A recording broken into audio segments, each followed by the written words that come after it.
Let's start with the circumstances surrounding the outbreak of COVID-19 itself. The World Health Organization has said that the virus most likely came from bats, jumped the species barrier, and infected humans via another animal source. And we know, of course, that the first major outbreak was linked to an animal and seafood market in the Chinese city of Wuhan.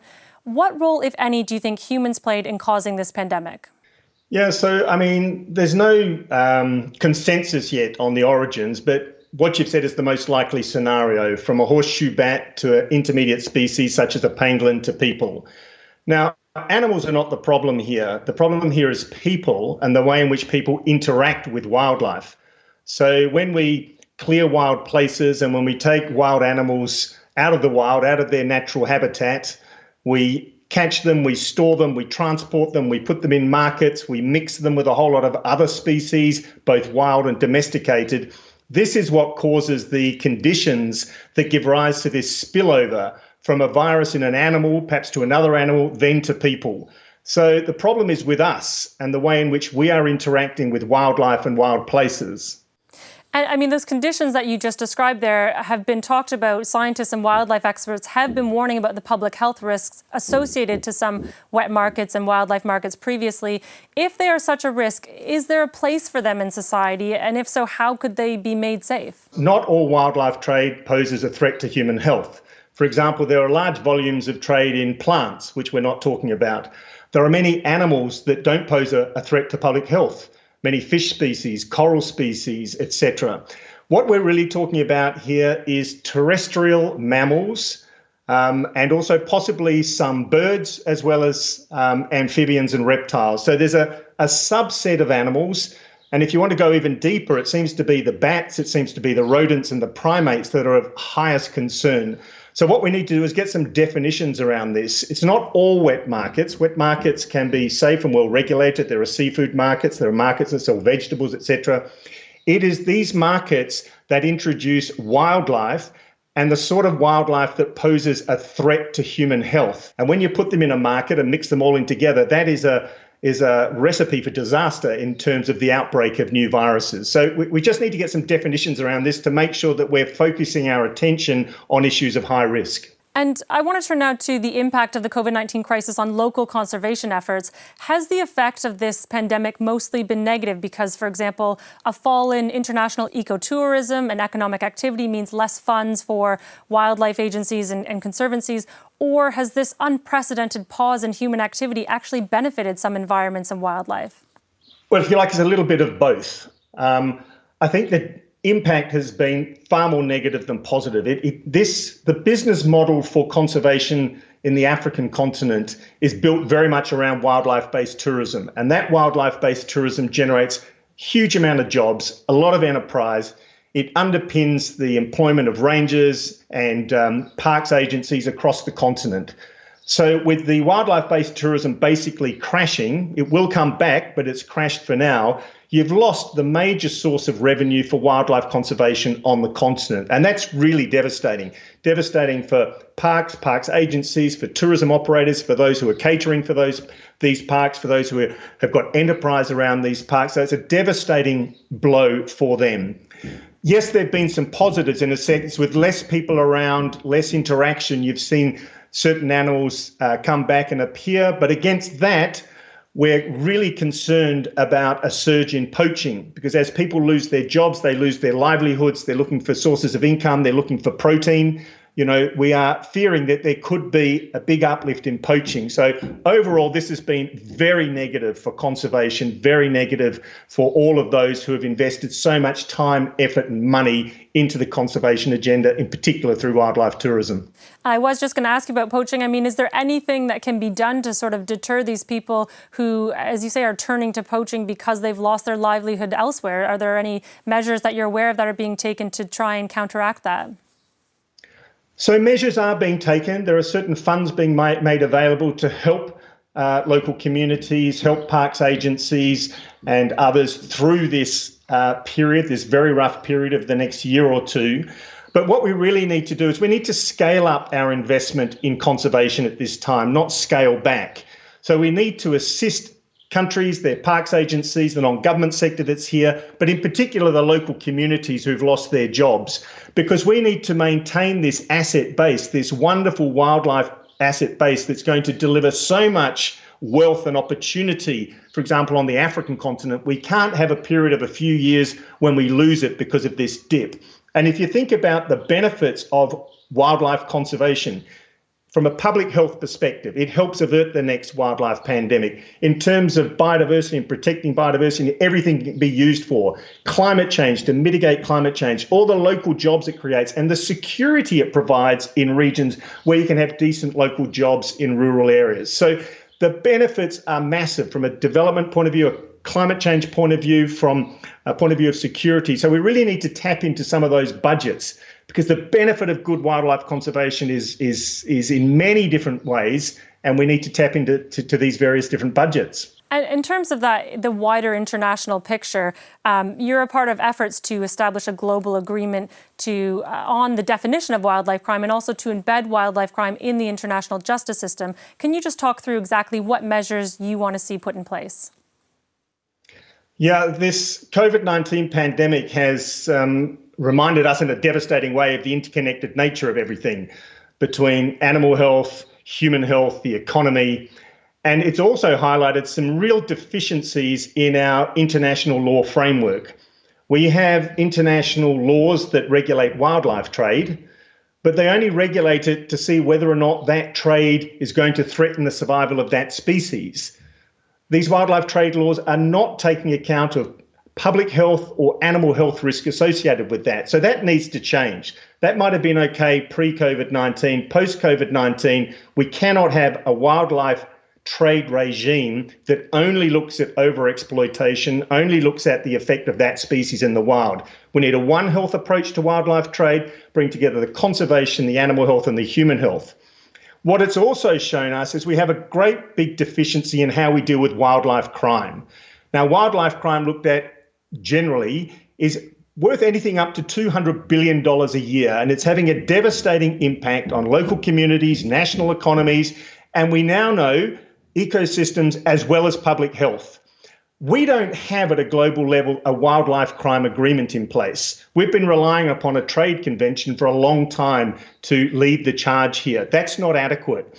And what COVID-19 has shown us is we have a real deficiency there. We need a new agreement on wildlife crime, take these crimes seriously, address them seriously, and we can do that by creating what we call a new protocol under the UN Convention Against Transnational Organised Crime. I mean, in order to deliver all that, you mentioned starting a sort of new convention, but what other actors would have to be involved in that? So would it come down to government resources, obviously UN agencies? Does it come down even to the food industry and the supply chain to actually enforce and fund any new regulations? So if we're going to have any new international laws on wildlife trade or on wildlife crime, it's going to be a question for states. So countries are going to decide whether or not they want to change the international legal regime. And they're obviously going to be influenced by the views of their citizens, by the corporations that are there, by the non-government organisations that are there. I believe that we've got plenty of evidence available to us now that the international legal framework is clearly inadequate.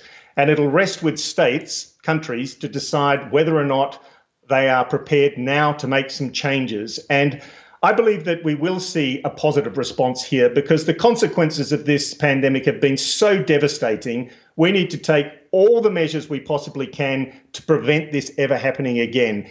And that includes, and this is not the only thing to do, but that includes putting in place an improved international legal framework that fills the gaps that have been identified through this pandemic. And I mean, in terms of just more details of the financials, the resources that would be required for this, you've talked about the value of the wildlife trade market globally.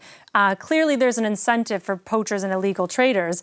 But how do you convince governments to put forward the resources at a time when their own budgets are stretched to support their own health systems and economies through this pandemic? How do you convince them to put more money into this? Well, if you look at the consequences of this pandemic, the trillions of dollars that it's cost the economy, the hundreds of thousands of lives, the amount of people that have had significant impacts on their health and their families, Now, this can all be traced back to a zoonotic disease, the spillover from a horseshoe bat through to possibly a pangolin to humans. Now, the scale of investment required to avert the next wildlife-related pandemic is infinitesimal compared to that. It's not going to cost a lot to correct the international legal regime and to start to deploy better resources into combating illegal wildlife trade and wildlife crime more generally, treat it as a serious crime, have the criminal justice system apply more time and more effort to these crimes, and fix up the wildlife trade laws internationally and nationally to take a One Health approach. The amount of money required for that is really small and absolutely infinitesimal compared to the consequences of not taking preventative action. And we also need to invest much more in countries at source. So biodiverse rich areas, we need to invest in them, their local communities, to protect wildlife at source. Because we do know when you protect wild places and you invest in the communities within and amongst them, they become the best protectors of that wildlife. And that's good for biodiversity. It's combating climate change, it's developing decent jobs, and it's helping us avert the next wildlife-related pandemic. So in the scheme of things, this is not a big investment proposition. And how would you describe the moment that we're at now? I mean, arguably, there's never been more sort of global attention on these issues. Do you think there is a new sense of urgency around tackling these issues that maybe hasn't been there before? Yes, I think most definitely. We've known for some time the devastating consequences of wildlife crime on local communities, national economies. It's fueled by corruption, etc.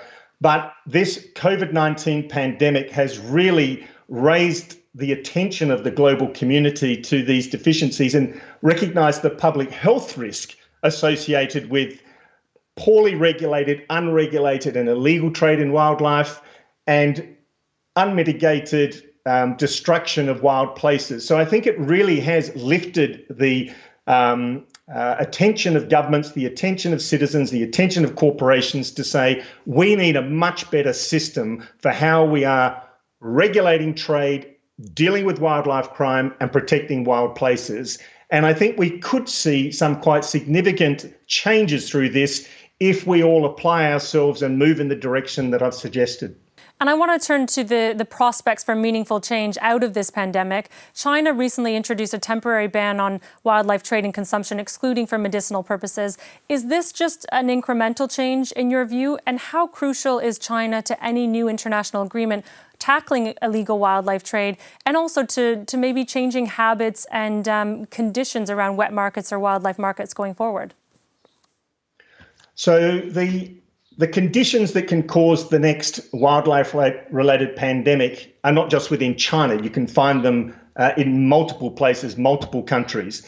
Looking at China, yes, it's a key player. I mean, it's a huge country, massive population, second largest economy.